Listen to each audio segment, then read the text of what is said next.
Alhaji uba mace ya kasai sanin ka da aiki ku kai da Jamilu Bello gogen sirri. Kun ce in an yi zaben yau Gawuna shine gwamna, boka ya haɗu da garori ya kuma kwashi rabo na yi ko kun sha'awo da ƙwayoyi. Boka ya karɓi kuɗin yan banjo, ya karɓi kuɗin su. Boka ya karɓi kuɗin yan banjo, ya ci banza. Boka ya karɓi kuɗin yan banjo, ya yi musu ƙarya. Boka ya karɓi kuɗin yan banjo, ya ce zai musu gwamna. Boka ya karɓi kuɗin yan banjo, kai ku ji tsoron Allah. Boka ya karɓi kuɗin yan banjo, mun san ba shi da tasiri ku ce mushi zarya. Boka mai bin sabatacce ne sannan ya yi ƙarya kuka kawo Kano ne abba ta kawo gwamna. Kuna kun san kujira sai in bokan yayi, mun san Allah ce babu ruwanmu da kowanne. Ku kun yarda da boka, ku mun yarda da Allah ɗai ne. Gwamnan muka nawa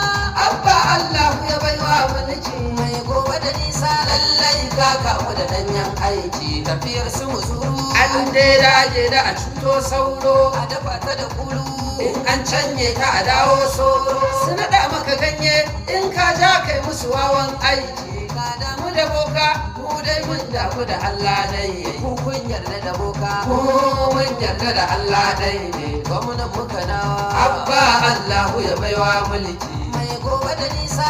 Lallai ka kamu da danyen aiki, magana ta budurwa an je dage da a dawo an zo a aza mata garwa. An je an damu da yan kokan zo gaya wa ubanta ya ce ya kai ta gidan addini. Ya damu da kuɗi, mu dai mun damu da nuna mutunci. Ku kun yarda da boka, ku mun yarda da Allah dai ne. Gwamnan muka nawa abba Allahu ya baiwa mu gobe da nisa. Lallai ka kamu da danyen aiki.